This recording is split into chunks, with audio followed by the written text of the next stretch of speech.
दर्पण studio. News Barak দর্পণ স্টুডিওর পক্ষ থেকে সবাইকে নমস্কার, শুভ সন্ধ্যা। আজকে দেশ বিদেশের গুরুত্বপূর্ণ খবর। কাছাড়ে নিষিদ্ধ ড্রাগস ও গাঁজার বিরুদ্ধে পুলিশের অভিযান অব্যাহত রয়েছে। মাদকদ্রব্যের বিরুদ্ধে শিলচরে দুটি পৃথক অভিযান চালিয়ে পুলিশ বিপুল পরিমাণ গাঁজা ও হেরোইন জব্দ করেছে।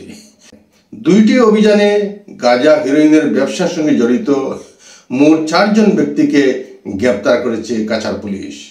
গোপন তথ্যের ভিত্তিতে শিলচরের রামনগর আইএসবিটি এলাকায় অভিযান চালিয়ে পুলিশ 4টি সিলিন্ডার সদৃশ ড্রাম থেকে 70 প্যাকেট গাঁজা উদ্ধার করে। এসব প্যাকেট থেকে মোট 65 কেজি গাঁজা জব্দ হয়। গাঁজা সরবরাহের সঙ্গে জড়িত ত্রিপুরার আমতলির বিশ্বজিৎ পাল ও তিনসুকিয়া বরহুলা পানিতলায় বাইসমন চেতিয়াকে গ্রেপ্তার করেছে পুলিশ।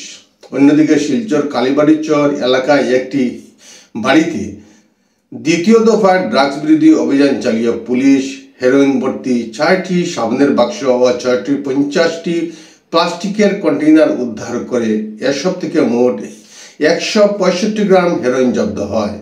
হেরোইনের সঙ্গে নগদ 75,000 টাকা উদ্ধার করে পুলিশ। অন্যদিকে হেরোইন মজুদ রাখার অভিযোগে পুলিশ নেকিমউদ্দিন মজুমদার ও বাহারউদ্দিন লস্করকে গ্রেপ্তার করে।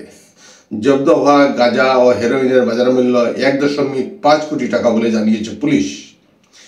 গাঁজাগুলি ত্রিপুরার আগরতলায় এবং হেরোইন মিজোরামের কলাশিবে সরবরাহের জন্য আনা হয়েছিল।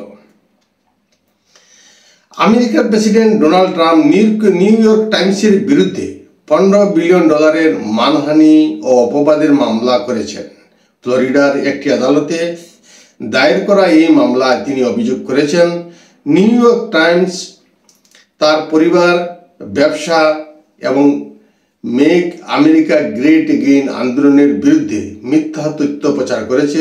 ট্রাম্প তার সামাজিক যোগাযোগ মাধ্যম ট্রুথ সোশ্যালে দাবি করেছেন, সংবাদপত্রটি ইচ্ছাকৃতভাবে তার বামমূর্তি ক্ষুণ্ণ করার চেষ্টা করেছে। মামলায় বেদুইন র্যান্ডম হাউস কর্তৃক প্রকাশিত লাকি লুজার নামের একটি বইয়েরও উল্লেখ রয়েছে। সেখানে ট্রাম্পের আর্থিক সাফল্যকে প্রশ্নবিদ্ধ করা হয়েছে। নিউ ইয়র্ক টাইমসের মুখপাত্র এই মামলাকে ভিত্তিহীন বলে উল্লেখ করেছেন এবং জানিয়েছেন যে সংবাদপত্রটি স্বাধীন সাংবাদিকতা চালিয়ে যাবে। বিশ্লেষকরা মনে করছেন, ট্রাম্পের এই আইনি পদক্ষেপ তার সংবাদ মাধ্যমে বিরোধী ধারাবাহিক আক্রমণেরই অংশ। বিটিআরের নির্বাচনের দিন যত গনিয়ে আসছে ততই নির্বাচনী পরিবেশ উত্তপ্ত হতে চলেছে। প্রত্যেকটি দল প্রচারে শঙ্খনাদ করছেন। সেই সঙ্গে তাল মিলিয়ে কংগ্রেস দল ভোটারদেরকে আকর্ষণ করতে কবিতা ও গানের মাধ্যমে প্রচার অভিযান খুরিবাড়ি সমষ্টিতে তৎপরতা অব্যাহত রেখেছে। অসম প্রদেশ কংগ্রেস কমিটির সভাপতি গৌরব গগৈ 19 নভেম্বর থুরিবাড়ি পরিষদীয় সমিতির সংসদীয় প্রার্থী জমশের আলীর সমর্থনে দেশের দলের বিধায়কদের নিয়ে জোরদার প্রচার চালিয়েছেন।